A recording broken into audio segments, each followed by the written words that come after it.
Bonjour à tous, nouvelle petite vidéo d'autonomie.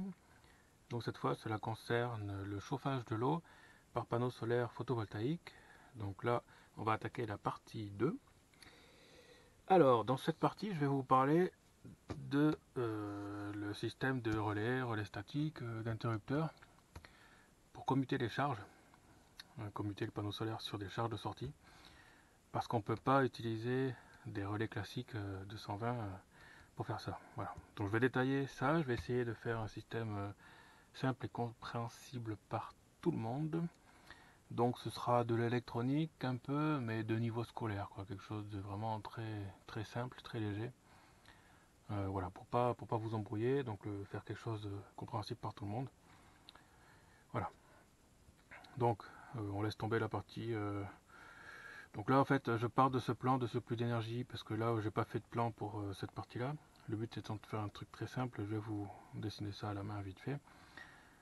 Voilà, donc pour le surplus, on a la partie, donc les panneaux solaires, le régulateur qui charge les batteries, et ensuite un Arduino qui va récupérer les signaux du régulateur et piloter en sortie un système pour pouvoir récupérer le courant directement, pour dériver le courant des panneaux solaires vers des charges diverses, soit réchauffeur, soit générateur de gaz, enfin bon on verra ça plus tard.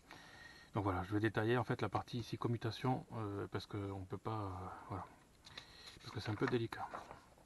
Alors, pour commencer ça, je vais vous parler de ceci. Ça, qu'est-ce que c'est? C'est un interrupteur. Bon, tout le monde connaît, hein, vous avez ça à la maison pour allumer les lumières, par exemple. Voilà, et ce genre d'interrupteur, c'est très bien, mais pour du courant alternatif. Alors, si on regarde ici, alors, je ne sais pas si on voit bien la vidéo, il y a marqué 10X sur 250 avec un petit symbole d'une vague sur le côté, là. Alors, je ne sais pas si on voit bien. Le symbole de la vague, c'est l'alternatif. C'est pour représenter le courant du secteur, en fait, qui alimente toutes les maisons. Le 10, c'est 10 ampères et 250, c'est 250 volts, c'est la tension. La tension, normalement, secteur pour une maison, en tout cas en France, après, bon, dans d'autres pays comme l'Amérique ou autre, enfin les États-Unis, c'est en 110. Voilà, mais ça, après, c'est un détail. Voilà, donc ça fonctionne très bien pour du courant alternatif, mais pour du courant continu, ça ne va pas fonctionner.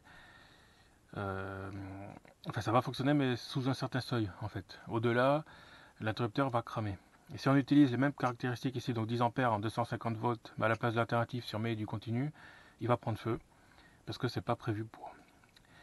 Voilà, alors je vais expliquer un petit peu comment, comment pallier à ça. Et pourquoi en fait il y a ça. Alors le symbole des interrupteurs, qu'on retrouve dans des schémas tout simples, hein, c'est ce genre de choses. En position ouverte, le courant passe pas. Hein. Alors, si on imagine ici on va mettre une pile pour en fait symboliser le panneau solaire, et puis une lampe pour servir de charge. Voilà. Moi, je fais quelque chose de très grossier qui est en fait niveau scolaire, pour que tout le monde puisse comprendre facilement le truc. Donc on imagine ici on a le plus, ici on a le moins. Ça, on va dire L c'est une lampe, et puis l'interrupteur, moi je vais pas l'appeler I parce que du coup ça va parasiter avec le courant, mais bon, voilà, un interrupteur. S pour switch, allez hop, c'est parti. Voilà, donc si on laisse par défaut, le courant est disponible ici, la pile fournit du courant, seulement il passe pas puisque le circuit est ouvert. Donc en fait la lampe sera éteinte. Pour que la lampe s'allume, il faut fermer l'interrupteur, donc dans ce cas on repart sur le même principe. Voilà, et là en fait on a la barre qui touche le contact. Voilà. Je détaille ça parce que c'est important pour que vous puissiez en fait comprendre le système. Donc là, éteint. Éteint. Bon, j'écris mal, hein, j'écris comme un chien, mais bon, c'est pas grave. Allumé. Ou éteinte, allumé, si vous préférez. Voilà. Alors donc ici, voilà, une petite flèche pour simuler la lumière, mais bon. Voilà. Donc ici le circuit est ouvert parce que le courant ne peut pas passer, la lampe est forcément éteinte. Ici, le switch s'il est fermé, le courant peut traverser, hein, du moins vers le plus en sens réel, mais en fait en conventionnel c'est du plus vers le moins. Donc on va dire que le courant passe dans ce sens-là. Voilà, donc le circuit, le courant peut circuler, donc la lampe s'allume, parce que le switch est fermé. Si on rouvre l'interrupteur, on repasse dans cet état-là, la lampe sera éteinte. Bon, ça c'est normal. Seulement, qu'est-ce qui se passe concrètement en fait par rapport à ces éléments-là? Ce qui nous intéresse, là, on va parler des interrupteurs, donc je vais me focaliser sur le switch, donc l'interrupteur tout simplement. En fait, quand on ouvre l'interrupteur, il se crée un arc électrique aux bornes, ici là, qui dépend en fait de la tension d'alimentation, du courant, de la charge. Si c'est une charge inductive, il y aura une très haute tension bien plus élevée que si c'est juste une charge standard, une lampe, quoi. Mais il y a quand même une étincelle. C'est-à-dire si vous éteignez, là vous allez dans une pièce qui est sombre, vous allumez et vous éteignez, mais il peut arriver un moment en fait où vous voyez un flash. Alors, si l'interrupteur est vieux, s'il n'est pas bien isolé, bon maintenant dans les maisons récentes en principe, les interrupteurs sont bien fermés et l'arc est confiné dedans, mais en fait si vous éteignez, ça va créer un arc électrique. Et cet arc électrique, il peut endommager les appareils. Alors en alternatif, en fait, il faut savoir que cet arc électrique, il est coupé au passage à zéro du courant. C'est-à-dire en fait, on a l'alternative, ce sont des vagues en gros. Ouais, contrairement au courant continu qui lui a un plus, un moins, c'est ici on va dire qu'on a phase et neutre. Voilà. En fait, quand le courant passe à zéro, bon, je ne vais pas trop rentrer dans les détails parce que ça va être compliqué, mais il faut savoir qu'il y a la tension et le courant. Donc la tension c'est 250 volts par exemple, et puis le courant c'est 10 ampères si on part sur un interrupteur comme ça. Voilà, donc quand il y a un passage à zéro du courant, l'arc électrique qui a été créé avant à l'ouverture, il va se couper. C'est pour ça qu'en fait, il reste pas, c'est-à-dire il s'éteint assez rapidement en fait. Donc quand on ouvre le circuit là, quand on passe de l'état fermé à l'état ouvert, l'arc électrique qui est là va se couper parce que c'est l'alternatif. Voilà. Et que l'alternatif passe par zéro pour inverser, hein, puisqu'en fait un coup on a, en fait l'alternatif c'est plus moins, et ensuite on a moins plus, plus moins, moins plus, voilà. Ça en fait c'est ce qui se passe et ça fait ça 50 fois par seconde en fait ça change. Donc ce qui se passe c'est qu'on a le plus et le moins d'un côté, ensuite le moins et le plus de l'autre, ça s'inverse et donc vu que ça s'inverse en fait dans les fils, hop hop hop, ça s'inverse donc le courant se coupe et donc l'arc électrique qui se crée en fait ici là, il y a un petit arc électrique à l'ouverture, il est coupé. Par contre en courant continu c'est pas le cas. En courant continu ben, on a toujours du plus sur le même fil, on a toujours du plus et sur l'autre fil on a toujours du moins. Donc quand on ouvre en fait l'arc électrique, si l'écart d'ouverture ici, c'est l'espace était faible, l'arc électrique va perdurer. C'est ce que j'ai montré sur la vidéo des dangers des panneaux photovoltaïques en courant continu. C'est qu'en fait, donc voilà, je vous invite à regarder la vidéo pour voir ce que ça donne. C'est que même avec une tension de 80 volts, un truc comme ça, si on garde ainsi un espace assez fermé, c'est-à-dire si l'interrupteur au lieu d'être tout en haut, il est juste à moitié, par exemple, s'il est ici, en fait l'arc va perdurer, même si, alors que physiquement ça touche plus. On va imaginer un état intermédiaire, donc ouvert à fond, fermé quand ça touche, c'est le contact. Ouais, mais si on est dans un état intermédiaire où c'est juste un petit peu ouvert comme ça, l'arc électrique en fait va perdurer. Même si c'est ouvert entièrement, en fait, l'arc électrique peut perdurer à condition que la tension soit suffisamment élevée en fait. Voilà. Parce qu'on est en courant continu. Donc ça c'est dangereux pour ça. Donc c'est une notion qu'il faut bien prendre en compte, c'est qu'en fait en courant continu, vu qu'il n'y a pas d'inversion de polarité, ici il y a un arc électrique qui peut perdurer et qui va endommager en fait le système d'interrupteur. Donc c'est pour ça que ce genre d'interrupteur est inutilisable dans ces situations-là. Voilà. D'ailleurs on peut le voir, par exemple ici j'ai un relais du commerce, un truc pas cher, acheté en lot sur eBay comme d'habitude. On peut lire 5 ampères, 240 volts alternatif, donc VAC c'est pour alternatif. Et à côté, en dessous, on a 5 ampères, 28 volts DC, donc en courant continu. C'est-à-dire qu'en fait, on a quasiment un rapport de 10 en tension entre l'alternatif et le continu. C'est parce qu'en fait, l'écart entre les lames, donc c'est un relais standard, hein, on peut voir ici, voilà, de l'autre côté, il n'y a pas l'incrustation, on peut voir ici qu'on a les contacts qui vont bouger en fonction de si le relais est alimenté ou pas. Et l'écart ici entre les contacts peut supporter donc 240 volts alternatifs ou 28 volts continu à 5 ampères. Voilà, donc ça c'est important parce qu'il faut savoir qu'en fait tout ce qui est relais du commerce, même les plus gros qu'on peut trouver, hein, ça c'est un gros que j'avais pris pour la pompe je crois, mais je ne l'ai jamais utilisé. Lui tient 600 volts alternatif à 10 ampères, mais alternatif il n'y a pas de notion de continu sur celui-là. Donc après il faudrait peut-être que je regarde sur internet. Mais bon, voilà, il y a juste l'alimentation de la bobine, mais au final c'est la même chose. Il faut bien prendre conscience en fait que le matériel prévu pour l'alternatif, ce que vous pouvez acheter facilement en grande surface ou n'importe où, c'est pour de l'alternatif et pas du courant continu. Donc pour les panneaux solaires, ce ne sera pas bon. Au moins pour la partie courant continu des panneaux solaires. Voilà. Là, c'est la partie qui nous intéresse. Donc ce genre de choses, c'est inutilisable. Alors je vous montrerai dans une prochaine vidéo en fait les effets que ça va faire, parce que là en fait aujourd'hui il fait pas super beau, donc les panneaux chargent les batteries, mais on manque de courant pour que je puisse faire cette démonstration en fait. Donc je ferai une autre vidéo exprès pour vous montrer concrètement ce que ça donne, pour que vous voyez réellement en fait ce qui se passe.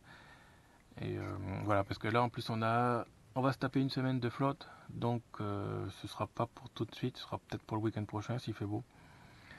Voilà, mais je tiens quand même à vous montrer ce que ça va donner, mais je pense que lui il va flamber et puis prendre feu, quoi. Voilà.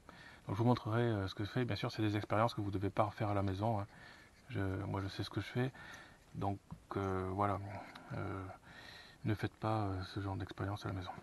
Voilà, donc ça c'est inutilisable, et ça aussi bien sûr c'est inutilisable.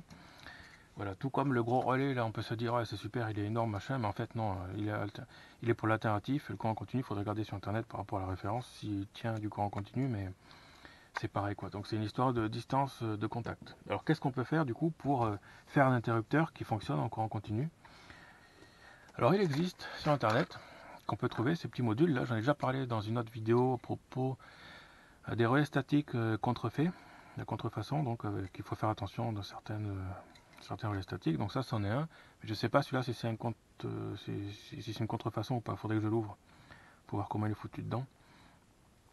Alors là on peut voir sur ce genre de choses, en fait c'est un relais, hein, un relais statique c'est un relais qui est électronique. Donc ceux-là ils sont moins sensibles, il y a moins d'arc, parce que, enfin il n'y a pas d'arc d'ailleurs électrique puisque ce sont des composants électroniques qui prennent la surcharge et qui la dissipent. Donc on peut voir qu'en fait on a un moins et un plus du côté de l'interrupteur. Donc ça représente en fait l'interrupteur qui est là. Il y en a d'un côté un moins, d'un côté un plus. Donc en fait, si on voulait par exemple le mettre ici dans cette boucle là, on prendrait le côté plus qui va au plus de la pile ou du panneau solaire. La pile représente le panneau solaire. Le moins va du côté du moins à travers la lampe. Et ensuite ici, on a le contrôle de 3 à 32 volts courant continu. Donc ça veut dire qu'en fait ici si on met une pile par exemple, une pile 9 volts ou quelque chose comme ça, c'est à partir du moment où on dépasse, où on est dans cette plage de tension de 3 à 32 volts, ça va allumer en fait ça va fermer le contact. Comme un relais en fait, pareil, hein, donc si on part sur un relais pareil ici, voilà, si on balance du courant dans la bobine, on peut voir que la bobine étant ici, le contact va coller et ça va fermer le circuit ici. Et ce genre de relais c'est pareil sauf que c'est électronique. Donc en fait quand on va balancer du courant là, ça va fermer le circuit ici. À savoir que normalement il y a une isolation galvanique entre les deux parties, c'est-à-dire qu'en fait il n'y a aucun contact physique, comme dans un relais standard en fait. On peut voir que dans le relais standard c'est une bobine qui bouge des lames par électromagnétisme, et dans un système électronique c'est un système d'optocoupleur hein, qui fait passer du courant, enfin par de la lumière, enfin bon, je ne vais pas rentrer dans les détails pour pas, mais voilà. Donc en fait on a une isolation galvanique entre les deux. Donc ici on peut commuter de grosses charges et alimenter ici ce petit circuit là, le faire commuter avec un petit Arduino, une petite pile 9 volts ou n'importe quoi, voilà. Et celui-là il tient de 5 à 220 volts en courant continu. Donc c'est un système courant continu, ça c'est compatible avec ce qu'on veut faire ici. Voilà, donc ça c'est un des systèmes possibles pour commuter cette puissance là. Donc 5 à 220 courant continu en 25 ampères. Donc pour les panneaux solaires ça ira très bien. Voilà, mais je ferai des vidéos de toute façon de tests, de tout ça quoi, pour bien vous montrer en fait la différence entre les deux, que avec celui-là il va cramer, celui-là ça va tenir correctement le coup, mais là bon comme je vous ai dit il n'y a pas assez de soleil pour faire ces manips, donc voilà. Donc voilà, après ce genre de choses ça peut se fabriquer. Alors il y a plusieurs solutions, c'est ce que je comptais faire aussi dans d'autres cas. Donc ça ce sont des transistors, soit c'est du MOSFET ou de l'IGBT, je sais plus. Alors je regarderai sur internet, mais c'est pas super important de toute façon, puisqu'on travaille en courant continu, en fait la commutation on s'en fout un peu. Donc ça par exemple, ce petit composant il tient 600 volts et 40 ampères. Si c'est un officiel, bien sûr toujours pareil, si c'est une contrefaçon il ne les tiendra pas. Mais si c'est un officiel, normalement c'est censé être le cas, il tient 600 volts et 40 ampères. Ouais, il est plus petit que celui-là, par contre il tient beaucoup plus, parce que lui il tient que 25 ampères en 220 volts, et celui-là c'est 600 volts 40 ampères, voilà. Sauf que ce machin en fait c'est pas un relais statique, c'est un composant qu'il faut alimenter avec d'autres bornes. Alors ça c'est un côté, ça c'est de l'autre. D'un point de vue schématique, on peut voir ça comme étant un transistor. Voilà, je rentre un peu dans l'électronique, mais bon c'est... En plus ça c'est le symbole d'un NPN standard, ce qui n'est pas le cas de ça, ça c'est l'IGBT, donc c'est pas NPN, mais c'est juste, en fait, sur le principe c'est un peu la même chose. C'est-à-dire qu'en fait il faut envoyer du courant de ce côté-là pour que l'interrupteur ici se ferme. Voilà. En gros, c'est ça en fait. Cette partie, la partie collecteur émetteur, ça forme un interrupteur. Et la partie base émetteur, moi j'ai pas détaillé, mais voilà, parce qu'en fait je voulais pas rentrer trop dans l'électronique. Mais donc ici en fait quand on balance du courant ici, ça ferme l'interrupteur qui est ici. Voilà. En gros, pour faire vraiment très détaillé. Hein. D'un point de vue électronique, bon, faut limiter le courant, tout ça, et ça se calcule. La résistance de base, tout ça, mais bon, je vais pas rentrer dans les détails pour pas trop vous saouler avec ça et vous noyer surtout. Le but c'est que tout le monde comprenne bien en fait, voilà. Alors, le problème de ce système en fait, c'est comme on peut voir, la commande, elle se fait en fait, on a un point commun ici. On a un point commun, donc en fait c'est un peu comme si on avait un relais. Donc un relais c'est par exemple une bobine comme ça qui vient alimenter un contact. Voilà, donc ça c'est un relais. Donc on a la bobine d'alimentation, c'est ce que j'ai montré ici, par exemple. La bobine d'alimentation, quand on balance du courant, en fait, ça va faire fermer le circuit. Un peu comme le relais statique, pareil, parce que lui, en fait, on peut le voir aussi comme un relais. Sauf que on a la partie bobine qui, en fait, à la place d'une bobine, c'est un courant continu qui est envoyé. À la place ici, on peut envoyer soit de l'alternative, soit du continu, ça dépend des caractéristiques. Voilà, ça ferme ici en polarisé. Mais il y a quand même une isolation galvanique dans ces deux cas. Par contre, avec celui-là, il n'y en a pas. C'est-à-dire qu'en fait, c'est un peu comme si on avait une bobine, pareil, avec un contact ici qui se ferme. Et les deux ici sont liés. Ils sont liés dedans, voilà. Donc ça, on peut imaginer que c'est l'émetteur, le collecteur et la base. Voilà. Très schématique, hein, bien sûr, en termes d'électronique, c'est pas ça. Mais c'est juste pour que vous puissiez en fait faire l'analogie entre un relais standard et puis un transistor qui pourrait servir pour commuter aussi des charges. Voilà. C'est juste pour que vous compreniez en fait le système. Donc en fait, on voit bien que dans ce cas-là, il y a un point commun, puisque la bobine, en fait, c'est comme si ici elle était reliée là, quoi. Donc, dans le cas d'un relais ou d'un relais statique, on a une belle isolation galvanique qui fait qu'en fait la partie puissance est complètement isolée de la partie commande. Mais dans ce cas-là, non, c'est impossible. Donc ça, si on le met par exemple dans ce circuit ici, ça peut poser problème en fait pour commuter le plus en fait. Donc c'est-à-dire le transistor, il faudrait le mettre ici et ensuite il servira de ballast et pas vraiment de commutation ici, quoi. Bon, je vais pas trop rentrer dans les détails non plus. En principe, en fait, les transistors, on les met plutôt ici, du côté du moins, parce que c'est plus simple à commuter ici avec. Voilà. Enfin bon, là, je rentre un peu trop, c'est un peu compliqué à expliquer, mais on verra peut-être une autre vidéo, ça commence à faire long. Enfin bon, voilà. Donc techniquement, c'est possible d'utiliser ce genre de système, mais il n'y a pas d'isolation galvanique. Alors pour faire ça, ce que j'ai fait, j'ai commandé des petites alimentations comme ça, qui elles sont isolées. Alors celle-là, peut-être pas, en fait. Parce que là, il y a juste une bobine, donc c'est plutôt un step-down. Ouais, un mauvais exemple. Mais je m'en servirai dans d'autres. Je m'en servirai pour la version relais statique en fait. Mais je détaillerai ça dans d'autres vidéos de toute façon, donc vous en faites pas. Je détaillerai tout ça. Voilà, celui-là, normalement, l'alimentation s'alimente en alternative de 50 à 270 volts en alternatif et encore en continu de 70 à 390. Donc ça, par exemple, on peut brancher un panneau solaire ici en entrée et en sortie, ça sortira un moins, c'est en plus en 12 volts stabilisé avec isolation galvanique, un peu comme une alimentation à découpage de la maison standard, quoi. L'avantage de ça, c'est justement d'avoir un potentiel flottant pour pouvoir alimenter ça sans perturber les panneaux solaires. Mais pour cette partie, en fait, je détaillerai ça dans une autre vidéo, parce que là, c'est peut-être pas super pratique à comprendre, quoi. Voilà. Juste la vidéo commence à faire 20 minutes, donc je vais stopper là. Voilà, donc tout ça pour que vous compreniez bien qu'on ne commute pas n'importe comment, en fait, les panneaux solaires sur une charge, un courant continu, avec des systèmes standards comme ça, c'est absolument pas compatible. Il faut passer absolument par des systèmes courant continu qui sont adaptés pour ça, quoi. Voilà, donc soit un système tout fait comme ça, là, soit il y en a pour 5 euros, je crois, celui-là. Mais j'en démontrerai quand même un pour voir si c'est pas une contrefaçon, donc j'en ai commandé plusieurs. Alors, il y en a un que je vais sacrifier pour le bien de tout le monde, hein, parce que vous pourrez en profiter quand même. Après, ça a l'air d'être quand même un système original, quoi. Alors je sais pas trop, puisque c'est le carton, la marque. En principe, la contrefaçon s'envoyait un peu en vrac. Alors que là, c'est plus, ça a l'air un peu plus sérieux, quoi. Bon, je verrai ça plus tard sur internet. Voilà, donc la prochaine vidéo concernera le montage de ce système-là, les essais avec ça, et puis ce relais qui devrait brûler par l'arc électrique, voilà, pour que vous compreniez bien, pour étouffer le système, et que vous puissiez bien comprendre en fait les différences, voilà, alternatives, continues.